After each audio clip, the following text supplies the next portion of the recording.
Good evening, and it's loony time again. It's all quiet on the Western Front, so we haven't got the loonies outside. But I was thinking this, this track and trace idea they've got. Well, I would adapt it for loonies that stand outside their houses clapping every Thursday. And yes, it's 8 o'clock. They're not. Do I hear something yet? Here they go. Yes. Oh, we've got the fireworks being set off as well. Last week we had car horns. So we got people with a clap, people with fireworks, and all we need is there's even more people clapping. Excuse me, I'm sorry I have to do this every week, but I'm a professional nosy neighbour, you see. I've got a degree in curtain twitching, so you must excuse me. Yes, I think it's two families that are out there. But perhaps they're warning everybody that they're a bit sort of round the twist, and you've got to sort of take avoiding action, to keep out of their way.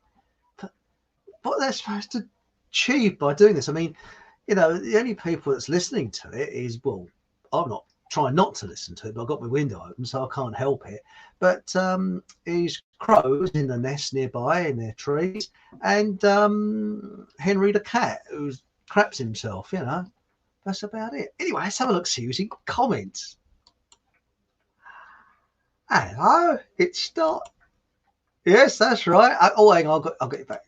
It's some spread lies, others know the truth. Who is who? Yes, it's clapped down again, and yes, it started. Someone's singing, I think. It's sad, isn't it? It really is sad. I know I say this every week, and I'm probably driving everybody up the wall with it, but it just gets to me. Can you imagine a year ago, this time last year, somebody telling you what's going to happen in a year's time? They say, oh, it's a conspiracy. What? They're going to track where your every movement? Oh, you've been watching too much science fiction. Never. But anyway, I've got some ideas here. Now, about the BBC. Now, should BBC be renamed Hypochondriacs Are Us? I mean, when you listen to it, it's like, isn't it? Yes, it's hypochondria online. It's the BBC. But, oh, God, it's probably one of the worst. Anyway, on with the programme. And first of all, we got the competition time. Right. Now, make yourself a nice cup of tea, put the old thinking caps on. Here it comes. Regarding scientific scrutiny, what is the odd one out? 1, the alleged moon landings. 2, I won't mention number 2 for obvious reasons. Number 3, Dr. David Kelly official inquiry. Number 4, the official 9/11 inquiry. Number 5, firewalking. So what one is the odd one out? Is it number 1, the moon landings? Beep. Number 2, the 2 words we mustn't mention. Number 3, Dr. David Kelly. Number 4, the official 9/11 thingamabob. And number 5, firewalking. I wonder how quickly people will get this. I'll leave that there a few moments and see, see if anybody gets it. Normally someone gets it pretty quick, so you never know. But anyway, let's have a look in comments, see if there's any suggestions yet. Let's have a look. We've got from some spread lies, others know the truth. Who is who? Clapping to their masters. Yes, it's ideological subversion, isn't it? I mean, what was it now? I'll just go back to the banners. We've got 1967. Sorry, I won't go back to the banners because I've made a banner of it. But in 1967, it was the year of the summer of love, wasn't it? All this hippies and love, and isn't it lovely and all that? Well, apparently, I was extremely young at the time, and I thought, oh, isn't it nice, isn't it? All these people wanting peace in the world. Oh, lovely. Yes. But when you actually find out that the hippie movement and punk rock was the brainchild of the former Soviet KGB, and look at it a little bit deeper, you'll find it out it's not exactly what you think it is. So it's all very nice to have Summer of Love and peace and freedom. I'm all for that. But what was behind it was ideological subversion. Yeah, interesting, isn't it? Yes, yes, I must have a glug. I'm a bit dry tonight. Anyway, I'll come up with my usual banner. Here it is. Yes, handshakes, hugs, kisses from ladies, of course. Humanity and kindness, welcome. Talking about the Summer of Love. Yes, so anyway, 1967, Summer of Love, 2020, the summer, well, the whole year of hypochondria. So we could have, and hate, isn't it? So 67 was full of love and 2020 is full of hate. Because we all got to stand away from each other and be frightened of each other. But when you think about it, it's an incredible psyops, isn't it? I think we should also have awards. For example, can we have, you know, I've often said this before, the Stalin Award for Dictatorship Excellence. I mean, the establishment love awarding themselves. I mean, you get something from your local council or, well, big multinational businesses, and they'll always have, like, you know, winner of excellence awards, and this award, that award, and this award, and Christ knows what award. And I think that we should have our own awards, like the Sololinsky Award for backdoor communism, something like that, you know. And we could actually award these, excuse my language, arseholes, you know, awards, because they like awarding themselves. So why don't we help them along, you know? Anyway, hang on, there's some more people clapping. It's 6 minutes past 8 and they're still clapping. Anyway, I think that we ought to start a sort of a range of jokes. Now, for example, I've recently found out that in the late 60s, early 70s, there was a range of Irish jokes. And I found out the origin of these Irish jokes, and do you know where it was? MI5 and MI6. Because what they decided to do is all part of a psyop. Now, there was problems in Northern Ireland at that time, and I won't go into that because I don't know too much about it. Even though I've had it explained to me several times, it is rather complicated, but there was troubles there. So what did the British government do? They brought out a psyops, which was to make Irish people look stupid and thick. And they always do this. And apparently there was Essex girl jokes. That was apparently a psyops as well. So why can't we start our own psyops? And I think we ought to have educated twit jokes, like sort of government advisor jokes. Now, I've got one to start the ball rolling. So why can't we have, it's not a very good one. So, you know, you're not going to split your sides laughing. Two educated twit government advisors, statisticians, shall we say, and they're sitting down, and one of them's looking through the Times crossword, and he says, "Hey, it says here, old MacDonald had one." Yes. And the other educated twit says, "Oh, it's farm, isn't it? Yes, old MacDonald had a farm." "Oh, so it is. How do you spell farm?" "Oh, it's E-I-E-I-O." Sorry. No, not a very good one, is it? No. Yes. Anyway, let's have a look at my bullet points this week. Well, first of all, let's have a look in chat, see if anybody's got this. Regarding scientific scrutiny, what is the odd one out? The alleged moon landings. Beep. 2, the coronavirus. I said it. Didn't say it. Whoops.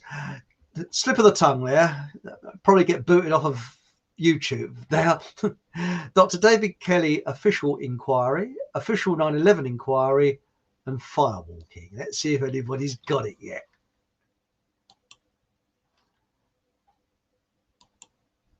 Hi, oh, it's Watland Orb. Hi, Chris. It's clapping, horns tooting, and ships at the docks blowing. Really? The ships at dock having blowjob, are they? Oh, creepy. Yeah, it is, really. It's frightening, actually. And what we got here? Can't imagine how social distancing is. It is wiring young kids. Oh, it is. It is. But I mean, it's absolutely stupid, isn't it, really, when you come to think about it. Now we got here. Squirrel Girl, what we got here? Hello. No clapping here tonight. Very, very quiet. Also, nobody's got to clap round your way, so you're highly intelligent place. Watland Orb. Firewalking. Maybe. Actually, I've got a little apology to make. Last week's one, I did. Somebody actually got it straight away, and I can't remember the person's name. I didn't mention them. I do apologise. I overlooked it, so they probably went away to half, you know. But I'm sorry about that. It wasn't intentional. Yeah. Well, anyway, I'll let you out your misery. I'll give you the answer. Okay. And Watland Orb, you got the right answer. It's firewalking. And this is the reason why. Now, let's have a look. Regarding scientific scrutiny, what one's the odd one out? One, the alleged moon landings, well, they don't stand up to scientific scrutiny. And I could sit here most of the evening telling you what doesn't stand up. For example, they used roll film. If they went to the moon, I don't think they did. And first of all, how did the roll film stand up to the radiation? Also, it's supposed to be phenomenally hot on the moon when you're in the sun and phenomenally cold when you're out of the sun. Well, you stick if you've got an old roll film camera, you stick it in the oven, then put it in a freezer. I don't think the film inside would last very long. I'll go back to that. So that doesn't stand up to scientific scrutiny. Number two, which I had a slip of the tongue there, and it's like the old joke about oral sex, slip of the tongue, you in the shit. But I'm sorry, terrible joke. Mustn't mention that one. Yes, number two, that doesn't stand up to scientific scrutiny because what is being used on there is statistical science on the current hypochondria, not real science. And you've got to ask the question, why is it that real scientists are being booted off the mass media and replaced by a statistical scientist and well, educated twits, basically? And of course, Dr. David Kelly official inquiry is a whitewash, isn't it?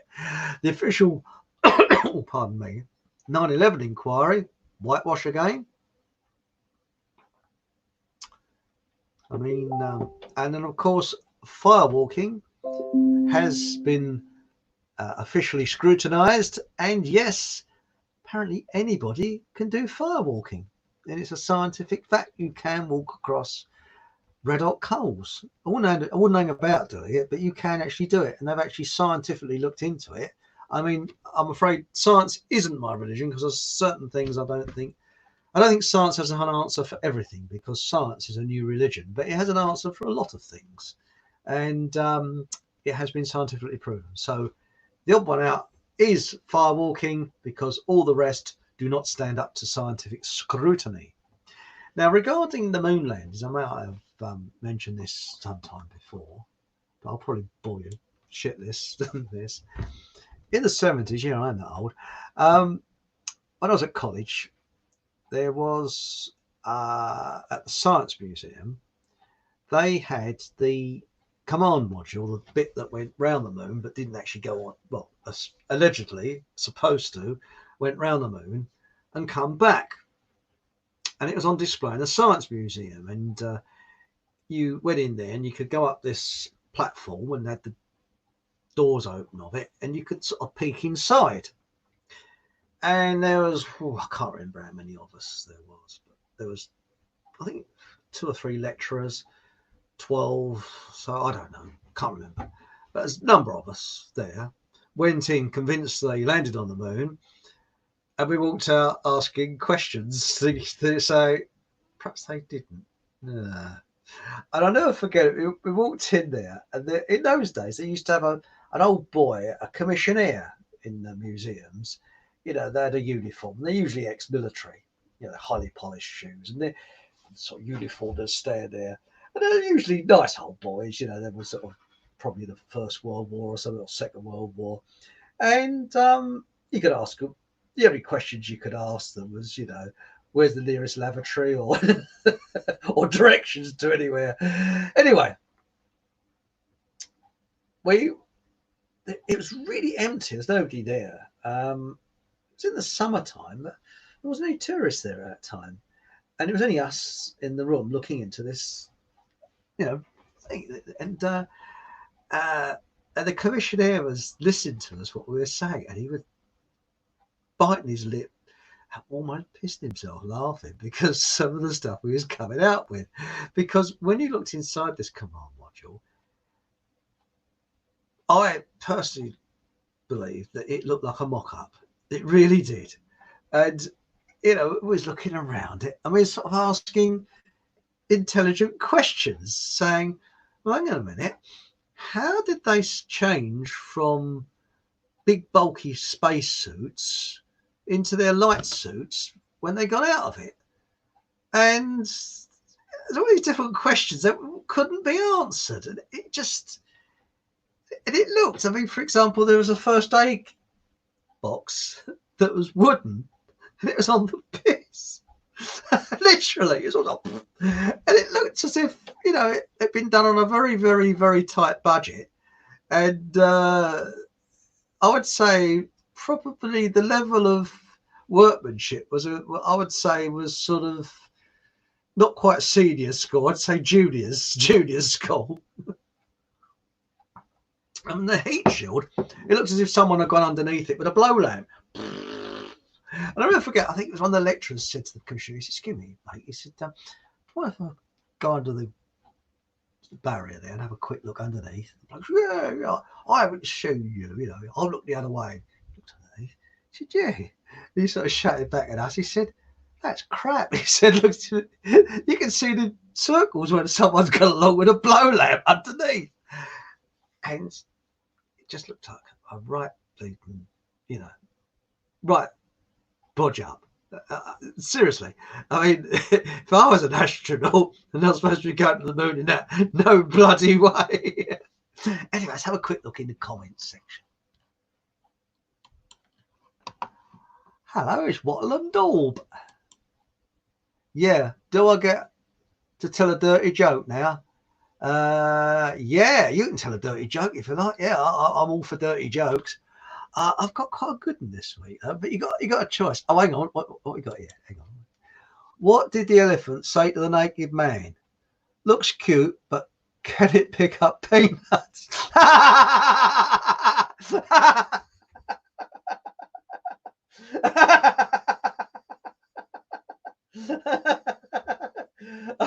like that one. The one I heard about the elephant was in Switzerland, apparently. An elephant goes a bit rogue, and he escapes from the circus in the 1930s, goes running down the into a village, and the most of the locals had never seen an elephant before, but they did have telephones in those days, and an old dear phones up the local police, and she said, oh, there's a strange creature in my garden. It's near my apple tree, and it's picking apples with its tail, and I wouldn't like to describe what it's doing with them.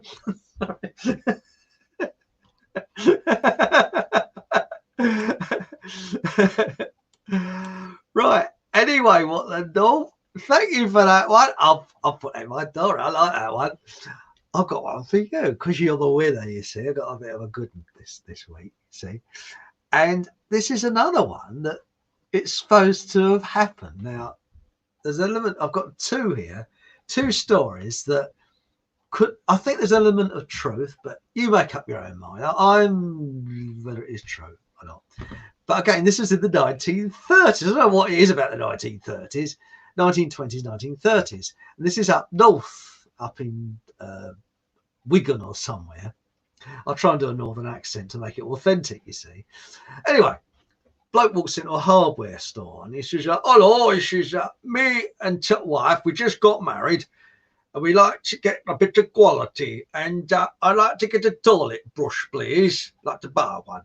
So I said, certainly. He said, well, we've got this one here. No, I want the best you can get. He said, well, we've got the super high quality one here. He said, it's this is the pure bristle super deluxe toilet brush.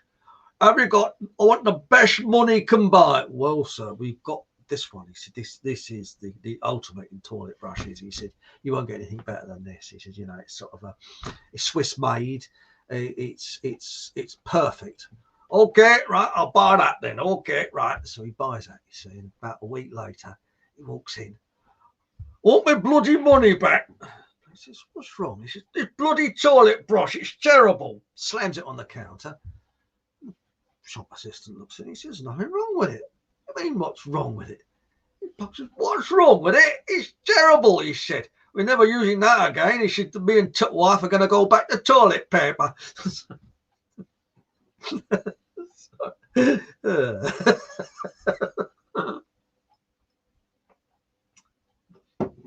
And there's another one, another gag, which again, now I heard this one from my mum actually, and and it was a friend of hers. And also heard it from his sister. So I can't remember if it was a friend of my mum's or a friend of my sister's, but one of the two. And it's supposed to be a true story. Now, again, make up your own mind. I think there's a lot of evidence that it is a true story. Now, I was born in North London, a place called Tottenham. And I'm a bit snobby about this because I was not born in North London because my birth certificate says Middlesex. So I wasn't born in London. I was born in Middlesex. See? Anyway, snobby that. Anyway, there used to be apparently a shoe shop, and this happened in the early 60s. And there was a shoe shop in between North and South Tottenham along the High Street. I can't remember it much because I've been back for years. And I hasten to add, I moved away from there years ago. Anyway, on with the story. There was a woman, either I say my sister's friend or my mother's friend, I can't remember, it doesn't really matter. She worked in this shoe shop and she had quite a good sense of humour. And one day a bloke walked in there and he said, hey, he says, I'd like to have a look at a pair of shoes, please. He had the farts, and after every sentence he farted really loudly. So he said, yes, I'd like all real leather shoes, please. And she says, okay. She said, if you'd like to take a seat, you know, I'll get this. What size? Oh, he says, I'm size 12. So she says, okay, yeah. So she tries them on. Oh, yeah, he said, these are all right. Yes, I'll just walk up and down. Get a bit sticky there. So he said, he said, yes, he said, I think I have these. He said, but he said, you haven't told me how much they are. And the shop assistant said, well, I haven't told you in case you shit yourself. Okay, I don't know whether that's true or not, but I think it is. Anyway, we got Ralphie. He's telling one here. What's this one? What do you call a spider with no legs? I haven't got the foggiest idea. Ralph, what do you call a spider with no legs? A raisin.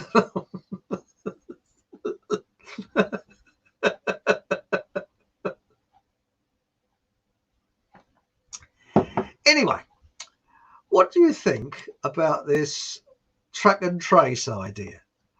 I think it's absolute, between you and I, shit scared of it. I mean, can you imagine it? If you want to smash someone's business, all you have to say is that, oh, I think I've got the, hang on, let's get me banners. Hyped up that. And I've been to this person's business. They must have it. So they got to self-isolate for 14 days. And that's a strange question. I suppose you have to self-masturbate. Yes, slip of the tongue there. I suppose you've got to self-isolate. There may be, shall we say, people of a nervous disposition listening, so I've got to be careful what I say. For 14 days, how do you eat? How do you get your food? Because apparently they're talking about fines of £1,000 if you don't self-isolate. Now, isn't that you think what a brilliant idea? So they'll if there's people that a little bit of opposition, shall we say, somewhere, people objecting to what's going on, all they have to do is just say, somebody in the crowd has got the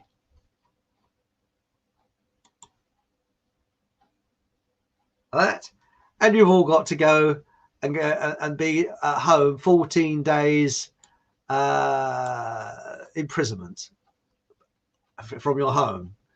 So the way it's unwinding this is all well planned, and I'm positive it's United Nations Agenda 2030. Spot on. That's what it is. I mean, it's glaring me in the, it's hit me in the face. It really is. Anyway, let's have a look back in chat. There we are. Emma Lone, did you use to call spider plants? Yeah. I won't mention the word because I don't want to slip up. Or is that a different plant? Yeah, those behind me, they're spider plants. Yeah, they're growing like the Amazon jungle. In fact, it's like the day of the Triffids. I get nightmares that this thing's going to come round the door and grab me one night because. But yeah, actually, they're very, very good spider plants, or aeroplane plants, as they call them in America, for cleaning the air. They're a natural air conditioner as such. And apparently they your bad germs and bad breath, they're supposed to clean the air for you. Mind you, they might be giving me hay fever. I doubt it, though. Oh, by the way, Emma, I think you won last week. I didn't mention your name. Ever so sorry. Hope I'm forgiven. Sorry about that. Yeah, well, I thought it was fun. That's good. Bird eating spider. That's one big raising. That's right. Yes. Right.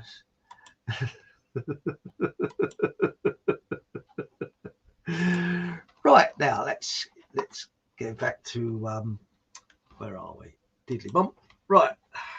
What am I? Yes. Do you think we ought to call the government hypochondriacs are us? But let's face it, that's all they push out is hypochondria. But Emma, you've forgiven me. Thank you so much. I won't have a sleep this night now. Sorry about this. Cool, it's dry, isn't it? But no, I've been thinking about this a lot, about this track and trace thing. It's the thin end of the wedge, and let's face it, we've only got 10 years to go before 2030. So they're well on track, aren't they? Very well on track. But what gets me about this current cult, you can't opt out of it. You're in it, whether you like it or you don't. And there's no sort of, if you're a scientist that disagrees with it, you're not given a voice. If you've got scientific evidence that what is being said is a load of old flannel with nothing more than a psyops. You know, can you imagine phoning up the BBC and saying, excuse me, I've got scientific evidence that the current, where are we? It's a load of old baloney. You'd be off, you just wouldn't be allowed on there. But talking about the BBC, several years ago, some friends of mine and me used to play a naughty little game. Now, we weren't rude. We did everything within the law, very politely, always polite.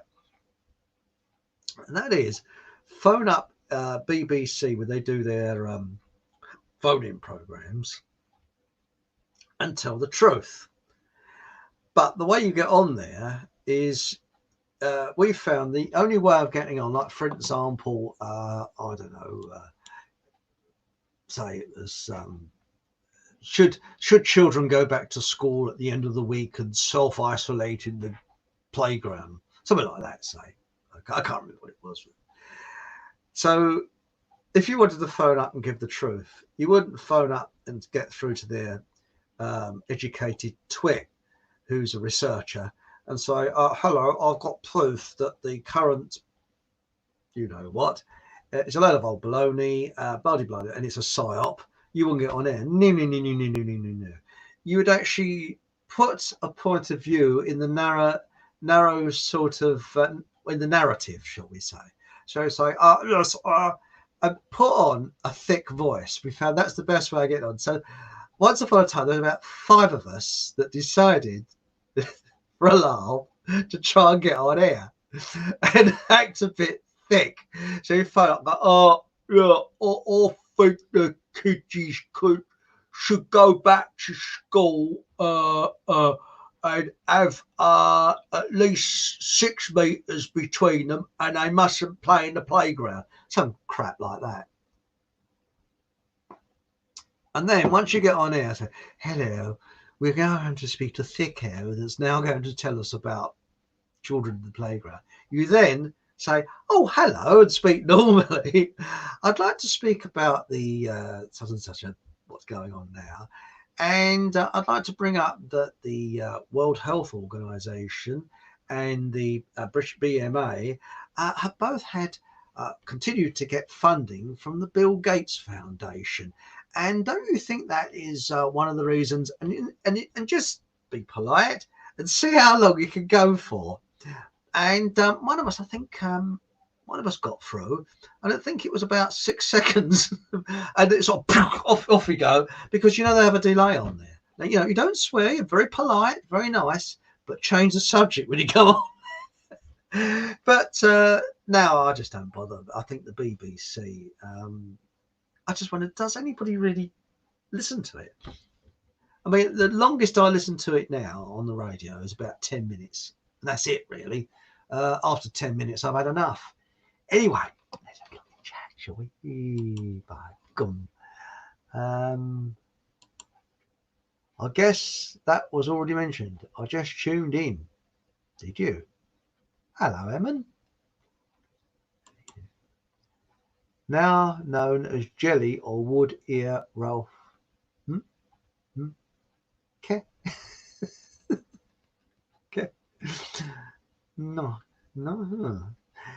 Anyway, I must apologise to Roy. Tonight is a very, very short show because I've been working my guts out all day and I'm absolutely worn out. I'm really tired. I'm just about sort of... So I'll have to wrap things up. I haven't done much research for this show, but I will for next week.